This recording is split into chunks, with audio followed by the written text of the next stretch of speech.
warahmatullahi wabarakatuh. Bismillahirrahmanirrahim. Rabbi shrah li sadri wa yassir li amri wahlul 'uqdatam min lisani yafqahu qawli. Allahumma shalli wa sallim ala habibika Mustafa Muhammadin wa ala alihi wa sahbihi asma'in, nama ba'du.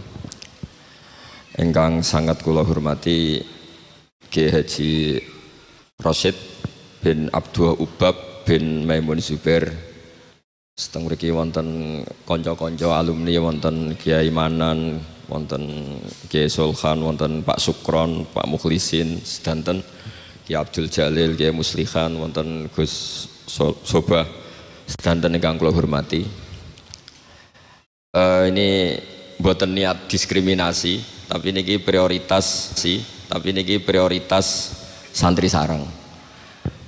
Nanti kalau ngaji serius 20 menit. Niki kalau seneng jajar Pak sinten Sukron deh. Niki Haji Nerian sarang Mbah Mun. Dia alumni yang pernah menyombongi Mbah Mun. Pertama beliau rawuh haji dolan tengen kula. Gus, Mbah Mun mbek kula jebule terkenal kula teng Mekah niku. Kok sakit? Karena tiap wong Mekah ketemu kancane Sukron.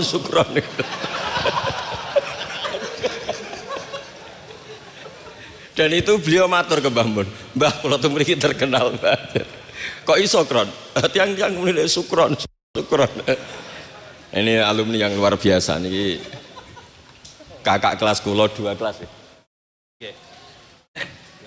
Niki nggih kanca kula, nggih musuh kula.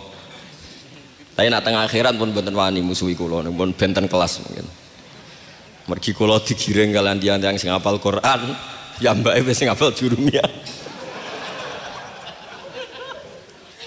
Mboten kelas ya, gimana tengah akhiran mboten. Tapi tak goleki Mas Quran. Nggih.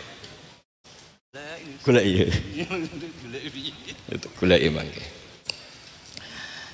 Kula badhe matur serius sekitar 20 menit nggih. Kula suwun ini khususnya alumni, tapi tidak niat diskriminasi, sinten mawon boleh mendengar ini, karena yang tidak alumni pun kula yakin gadah mahabbah teng Mbah Mun. Kula kados Gus Rasyid nderek matur nuwun sanget doa jenengan teng Mbah Mun, teng Nyai Mastia, teng Nyai Fahima, teng Gus Kamil, teng sedanten Mas saya sarang. Kenangan-kenangan ingkang sae, ingkang musalsal ila Rasulillah sallallahu alaihi wasallam. Akhir-akhir ini Yai sering maos kitab Maslakut Tanassuk. Niki kula waos langsung halaman 3. Niki wonten Kiai Abdul Manan, wonten Gus Rasyid. Niki kula gadah napa nggih? Gadah unek-unek, gadah karep supados apa yang ditanamkan Mbah Mun itu jangan sampai diriwayatkan kilan al-qila wal qal, tapi sampai pada titik mudawan, dibukukan. Saya berkali-kali dapat sanad ini, dan itu tidak hanya saya, semua alumni sarang, bukan hanya alumni Anwar saja, juga semua alumni sarang karena tergabung di Madrasah Ghazaliyah. Mbah Mun ketika haji tahun 1421 dan 1422 Hijriah, niku beliau ngendikan dalam halaman 3 niku, wa qatin toba'a fi qalbi mimma fihi al-atharu thayyibah fi nafsi, maka nafil marrati tsaniyah bima fihi min taghmidil ainain ghamattu fiha ainayya wa qultu la ilaha illallah wa fi akhiril karat Muhammadur Rasulullah. Terus beliau ditalkin dzikir sama Said Muhammad di tahun 1422. Kemudian kitab ini dikarang, kula balen malih, kitab ini dikarang, beliau hanya punya harapan, dan itu dikarang tahun 1422 saat sampunipun haji. Beliau wafat 1440.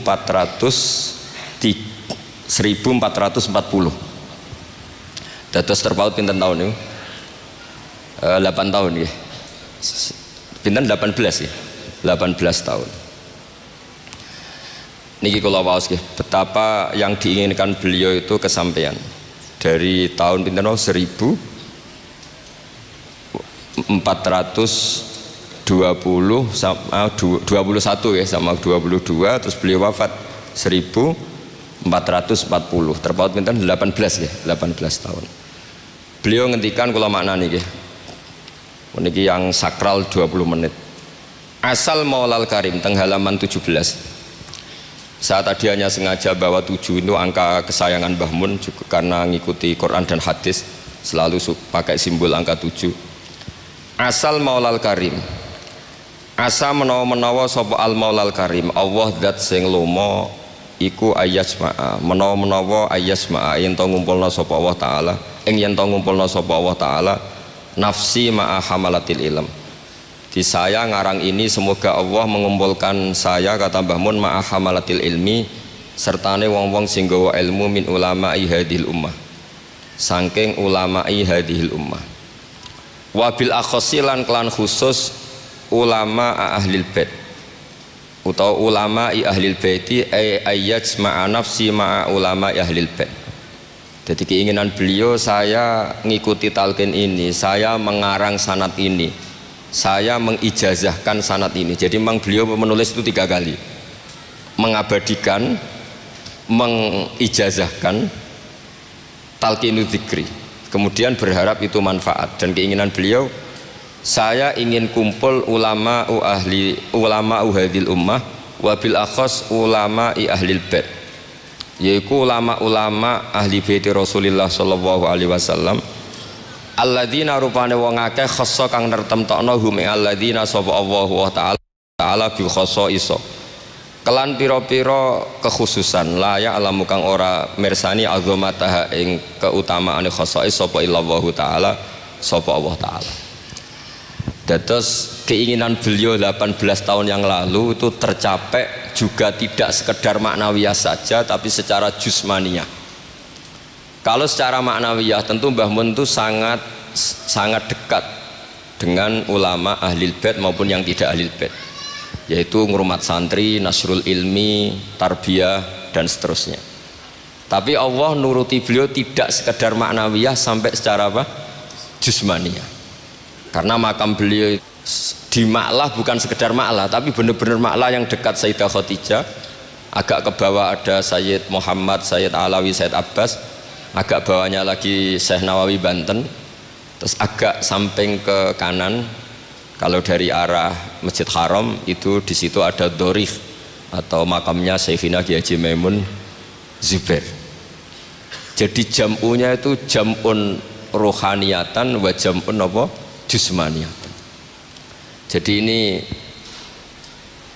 ijazah ini berkali-kali dijazahkan Mbah Mun, tapi mungkin sebagian alumni tidak baca, nanti lo potongannya ini buatan moco.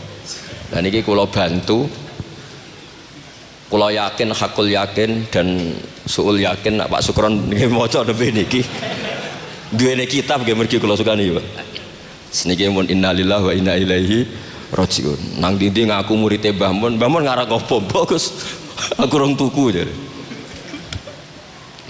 Tapi niki penting kula aturaken, ulama, saya berkali-kali bilang, kenangan dari Rasulullah Shallallahu Alaihi Wasallam itu harus ditulis, karena hanya dengan ditulis ilmu itu abadi. Nggak boleh riwayat itu hanya berdasar karena kamu hafalan mundobit itu terus tidak nulis, tidak boleh. Kita itu punya pengalaman buruk dan itu eman betul. Gini ku fiqhul Les bin Sa'ad. Al-Les afqahu min Malik, Dewi Imam Syafi'i. Al-Les afqahu min Malik. Illa anna ashabahu dayya'uhu, kata Imam Syafi'i. Lais itu orang paling alim, alimu Misra, faqihu Misra. Itu kalau debat sama Imam Malik itu berjilid-jilid.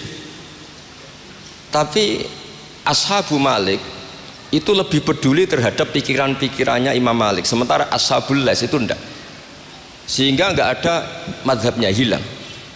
Jadi nasib ulama yang madhabnya hilang itu Les bin Sa'ad, kemudian Sufyan bin Uyainah, ini semua gurunya Imam Malik. Sufyan As-Tsauri juga gurunya Imam Malik, gurunya Imam Syafi'i.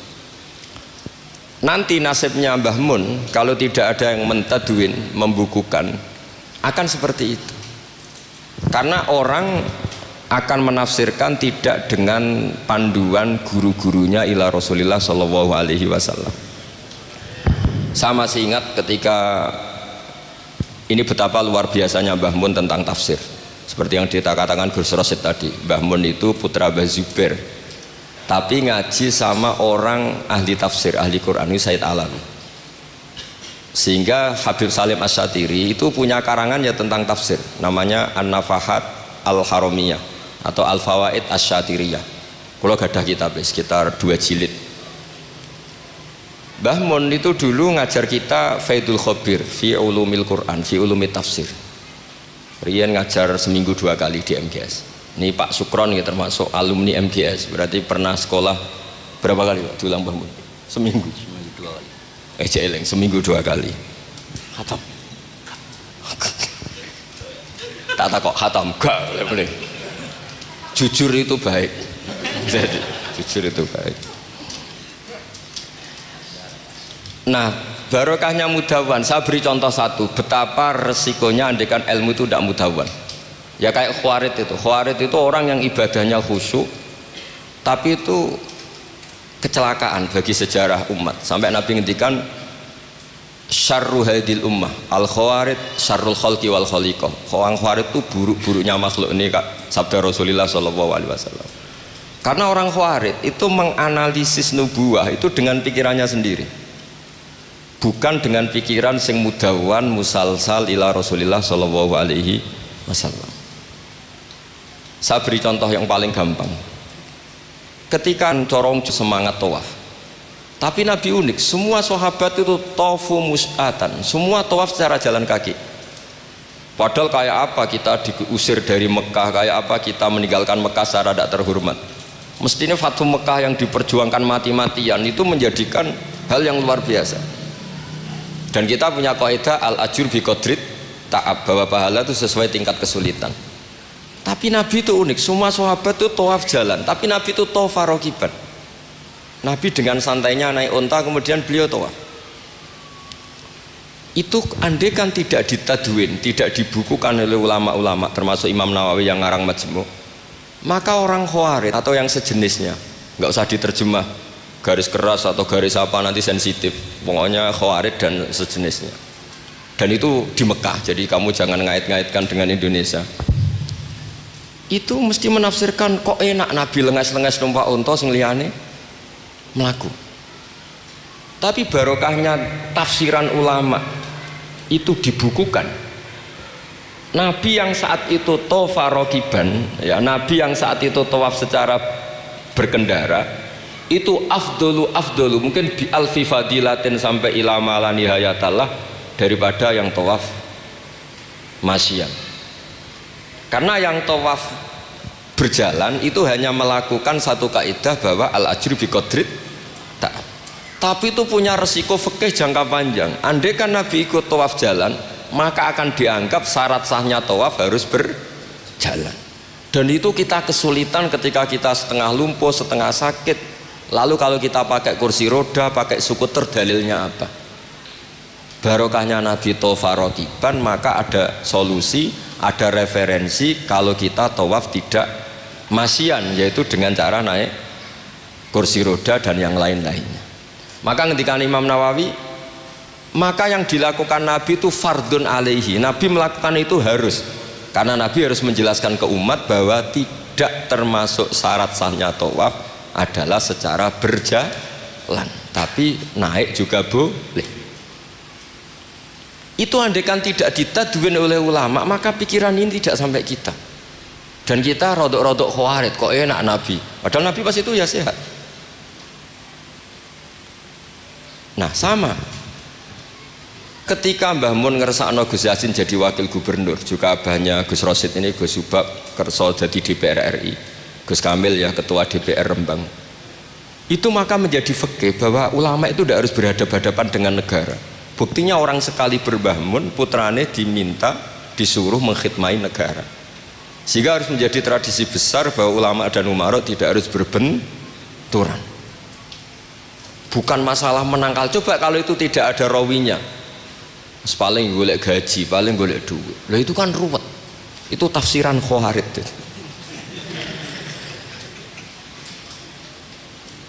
Jadi saya itu punya sanad mutasil. Saya berkali-kali ketemu abahnya Gus Rosid, beliau juga guru saya, Gus Subab, semuanya. Itu ketika beliau menolak itu Mbah Mun maksa. Gus Kamil dulu pertama disuruh jadi DPR ya menolak, sampai pernah transit di dalam saya di Jogja itu 3 hari. Dan Mbah Mun akhirnya sampai duka harus mau.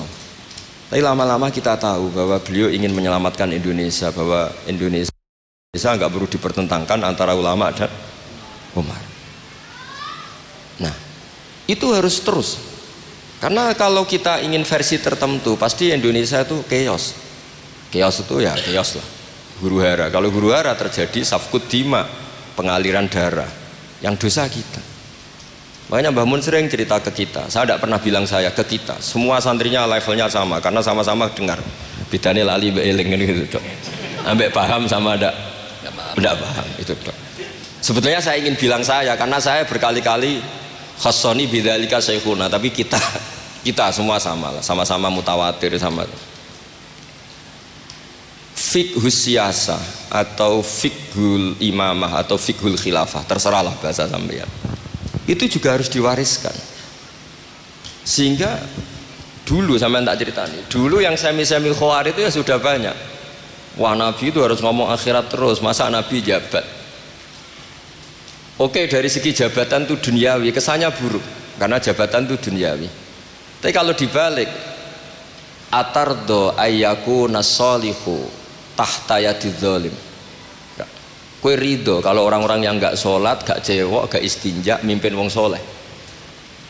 Mesti harus dibalik, harus membolehkan orang soleh yang mimpin orang dolim, jangan dibalik. Wong soleh pokoknya yang masjid kabeh, wiridan kabeh, dipimpin wong dolim hanya karena kamu mengharamkan politik. Jadi orang itu harus ngerti. Makanya ketika beberapa nabi itu harus kita tahu, ada nabi yang ngaji terus kayak Nabi Yahya, Nabi Isa. Ada yang nabi yang seumur-umur itu jabat kayak Nabi Dawud, Nabi Sulaiman. Kamu boleh meniru Nabi Dawud, Sulaiman jabat, tapi nggak boleh meniru istrinya 1000. Itu 4 saja masalah kita ya. Sitok wis kudu pegatan ya gitu. Rai-rai gak meyakinkan ini satu aja sudah. Tapi itu tidak saya loh. Jadi sampai Allah menurunkan ayat am yahsudunan nasa ala ma atahumullahu min fadli faqad ataina ala Ibrahim alkitaba wal hikmata wa atainahum mulkan azima. Jadi ada orang-orang soleh yang oleh Allah disebut bahwa mereka itu jabat. Gini ku alu Ibrahim. Ada banyaklah orang-orang soleh yang jabat. Mereka adalah orang-orang yang tak kasih kitab, tak kasih hikmah, tapi ya wa atainahum mulkan azima. Nah, ketika Mbah Hasyim di putra Gus Wahid jabat, dulu Mbah Wahab Hasbuwah di anak Gus Wahib juga jabat. Mbah Mun punya putra Gus Bab, abahnya Gus Rosid dulu ya di PRRI, Gus Yasin wakil gubernur. Ini kita sebagai muridnya Mbah Mun bukan melihat urusan jabatan, urusan bahwa kita ikut berbakti sama negara. Makanya ketika Mbah Mun kapundhut hari Selasa tanggal 5 Dzulhijjah, itu saya masih ingat betul. Ketika itu saya di dalam, ada Gus Subab, ada Gus Naji, ada Gus Kamil, ada semua lah. Itu mereka itu kelihatan apa ya, masih nggak sadar kalau abahnya wafat. Kelihatan senang. Senangnya itu karena mereka menyaksikan betapa yang diinginkan Mbah Mun itu kesampaian. Beliau-beliau ini cerita, Mbah Mun itu cerita gini, Cung, aku nak mati Jumat berarti aku wali, nak mati Selasa aku ya wong alim. Jadi berarti beliau itu milih jadi orang alim. Jadi dia rileks. Terus ada beberapa apa ya, uang lah atau apalah. Kata beliau sama Gus Subab, bilang ke Gus Subab, bab jika aku nak teko balekno, nak ra teko bagi ning anak-anak. Jadi semua dipersiapkan. Sebegitu mudah beliau melihat kematian, melihat kapundhut, melihat seringan itu. Karena kerinduan seorang wali atau orang soleh kepada Allah itu rindu sekali. Dan ini kita harus punya riwayat, dan itu menjadi fikih besar. Nggak boleh kamu pakai fikih khawarij. Kiai kok jabat, kiai kok kedonyan. Misalnya ono kiai wong soleh ora oleh kedonyan, terus saiki wong salat buruwe wong ra salat, kowe ridho? Wong salat buruwe wong ora salat, mergo sing salat mbok kon melarat. Dadi nak fikih aja fikih khawarit. Fikih sing bener maca majmu', nak ra iso maca jerone maca judule. Ya terus enak. Mungkin Pak Tony Pak Sukron, karena dia di Mekah lebih terkenal ketimbang Mbah Mun katanya. Itu Mbah Mun sampai tertawa-tawa. Mbah jebule jenengan teng mriki terkenal kula. Kok iso kron? Lah niku tiyang teng dalam ini Sukron. Ya jadi Mbah Mun punya murid ya macam-macam. Ada yang kayak saya, ada yang kayak Pak Sukron. Makanya saya pertama datang, Sukron dikur, jarang ngenten. Celuk, nak agak teko agak gelem isi. Terus datang. Tadi bisi saya, Gus aku difoto, nak raja jerjeran gak difoto. Terus saya bilang gini, saya itu kalau di mana-mana sering jejer wong putih, lagi ki jejer wong ireng. Semoga ini kafarohnya saya jejer wong putih-putih. Jadi saya teruskan lagi ya. Harus selalu ada riwayat. Makanya saya alhamdulillah pernah diminta Gus Subab itu ya guru saya, beliau baca manhajnya fikihnya Mbah Mun di acara kesekian harinya Mbah Mun wafat. Karena saya masih ingat betul ketika di Medina saya sering digandeng Mbah Mun. Hak Sholahuddin Al-Ayyubi nganti pintere ngono iku jarene mergo murid Imam Ghazali. Tapi jarene hak muridé putu murid. Terus saya bilang putu murid ya impun nate kula hitung nak murid mboten pas, mboten tok wektune. Yes putu murid. Karena saya pernah di masjidnya Sholahuddin Al-Ayyubi di mimbarnya. Itu futuhatnya itu sekitar 815. Jadi kalau tak hitung Imam Ghazali lahir 410, 450, wafat 505, kayaknya betul menangi. Oh iya, senang ngono putu murid. Itu beliau punya konsep mengalahkan pasukan salib. Itu yang dipakai itu kitab Ihya. Itu singkat cerita beliau nyuruh, "Jaiku golek iya." Tak cari ya. Ketemu terus tak tasihkan beliau ya iku sing tak maksud ya iku. Itu Imam Ghazali begitu fasih cerita tentang penyusunan kekuatan. Dan itu logikanya sederhana sekali dari sesuatu yang jibillah yang normal. Misalnya begini ya, al-insan abdul ihsan. Bahwa manusia itu pasti menjadi budaknya kebaikan. Hitung saja sekarang misalnya begini, kita jadi orang soleh, meditera karuan, gremengan sinis. Yang ini orang fasik, senyum, lomo, apian. Kira-kira orang netral itu kalau jagungan ke kamu apa ke sini? Yang lomo, yang nyaman kan? Sehingga orang boleh mengatakan ketika ngarang fikih, senyum itu sunat di karangan fikih. Tapi di aplikasi nyata tidak bisa. Bagaimana kalau ada orang netral, bisa soleh, bisa fasik, sing fasik senyum, sing soleh merengut, sehingga yamilu orang yang netral ini ke yang fasik. Kamu bisa ngarang fikih kalau sedekah itu sunat, karena itu sudah tidak wajib, karena yang wajib itu zakat. Kamu bisa ngarang fikih seperti itu. Tapi kalau dalam tadbiki tidak bisa. Misalnya saya orang soleh hidup di tengah kota, atau orang soleh hidup di pedalaman. Terus saya medit, mentang-mentang sudah zakat, nggak pernah sedekah. Sing wong fasik jor-joran sering nyervis rokok gratis, ngopi gratis. Kira-kira kemana kecenderungan orang itu? Ke yang fasik, karena al-insan abdul ihsan. Nah hal-hal seperti ini tuh yang dikaji Imam Ghazali, kemudian itu menjadi inspirasi Sholahuddin Al-Ayyubi. Kalau dia ingin solid maka harus berbuat baik sama siapa saja, karena itu cara punya kekuatan. Nah kita enggak, kita ini memaksakan kebenaran tapi prosesnya tidak simpati. Makanya kata para mufassir, walaupun tafadzur ghalidal qalbi lan faddu min khaliq, itu kata para mufassir, hada sayyidul khalqi wa hada ahabbul khalqi ilallah. Ini Rasulullah, orang paling dicintai Allah. Itu saja sekali salah dalam perilaku sosial, itu bayangannya lan faddu min khaliq, orang akan bubar. Padahal ma'anna hadza mu'ayyadun biruhil qudus. Padahal Rasulullah itu orang yang diberi kekuatan malakut, kekuatan langit. Itu saja dibayangkan kalau salah secara sosial, lan faddu min hawl, orang akan bubar. Apalagi kamu yang keramatnya nggak jelas, hizibe gak mandi, terus salah sosial, istaqabbalallahu minna minkum taqabbal ya kan. Sehingga Mbah Mun itu baik sama siapa saja, termasuk baik sama Megawati, sama apa saja.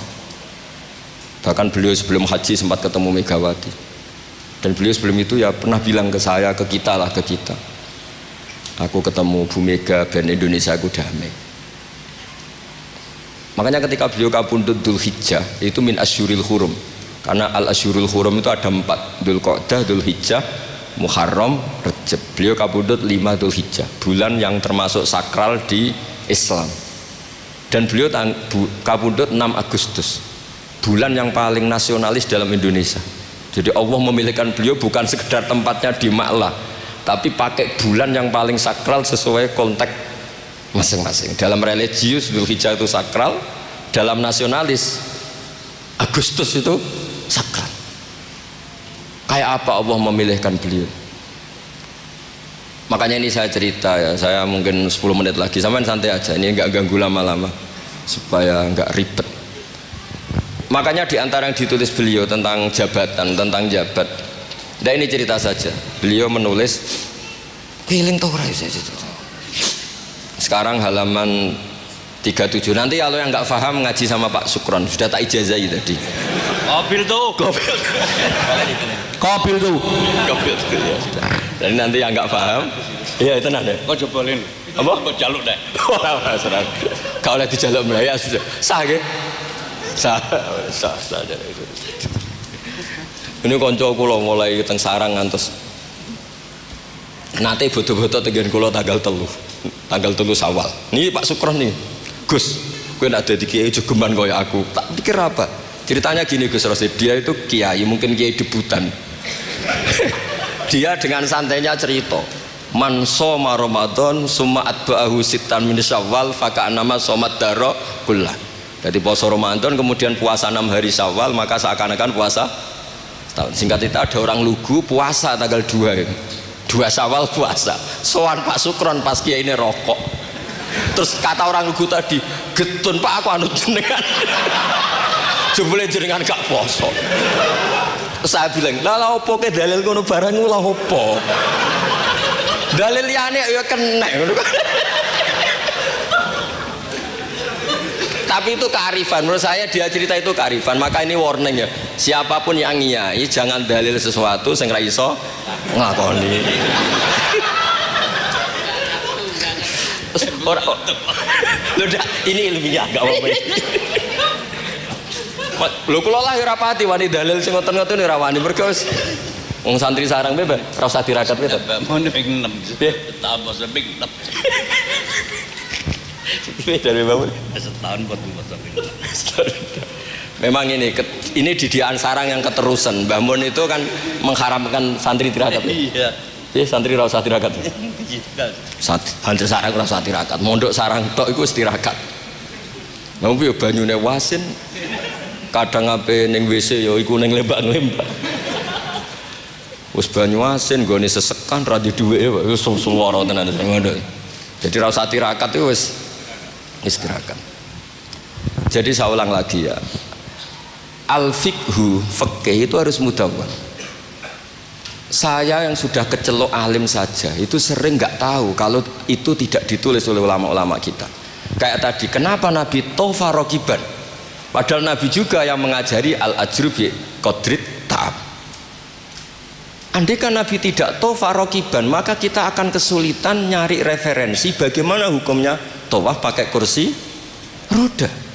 Barokahnya mudawwan dianalisis oleh Imam Nawawi dan seterusnya bahwa Nabi tofa rokiban adalah wajib bagi beliau untuk memberi pelajaran bahwa itu sah. Coba kalau nggak ada penjelasan itu, mungkin orang menduga-duga Nabi ku piye dipek menangi dewe, khawarit sama nanti pikiran. Dan itu harus ada yang mudawwan. Sama seperti Nabi Dawud, Nabi yang jabat, Nabi Sulaiman, Nabi yang jabat. Supaya jabatan itu tidak tunafis solahiyah, bahwa jabat itu tidak berlawanan dengan kesolehan. Nyatanya banyak orang soleh yang jabat. Tentu yang nggak jabat lebih banyak. Isra tak belo. Sekolah Pak Sukron dia soleh tapi buatan jabat. Cuma soleh sampai kuat ngantek kapan ya ora roh. Nah sini yang halaman ini terakhir, masih 7 menit ini, 37.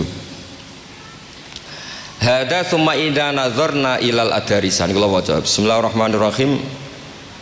Wal mamlakatani al ukhrayani allatani mazalata qaimataini ilal yaum ani al mamlakatal hasyimiyah al urduniyah wa mamlakatal maghrib tawallahuma al hasaniyuna aidan.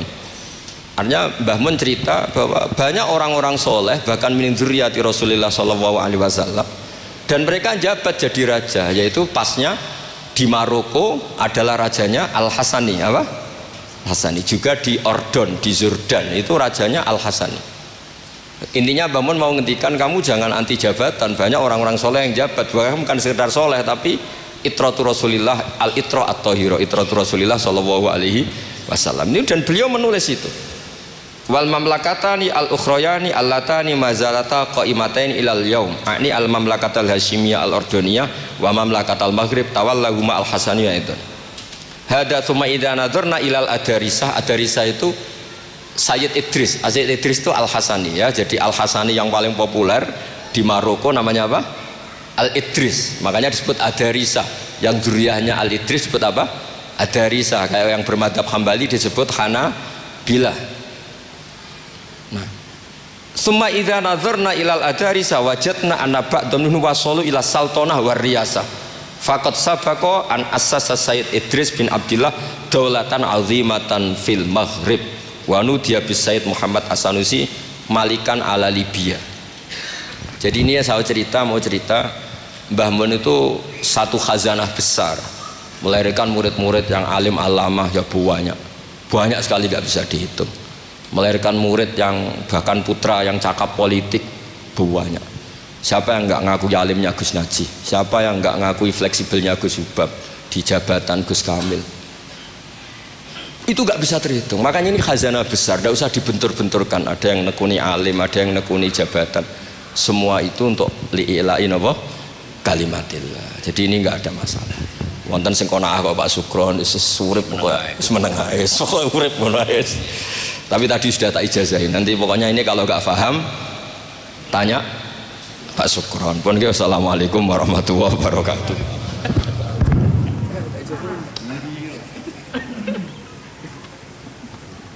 Oh, tunggu saya sebut.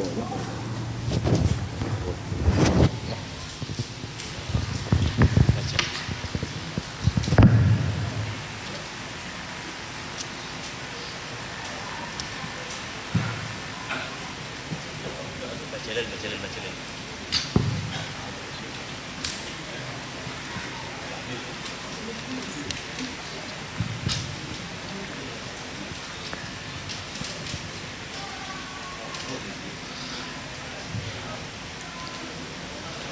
Bapak-bapak, ibu-ibu, saudara-saudara yang Allah muliakan, mekaten pencerahan saking panjenenganipun Al-Alim Al-Alamah panjenenganipun Ki Haji Baudin Nur Salim ingkang sampun bedah pola pikir dan tindakan panjenenganipun Ki Maimun Jubair.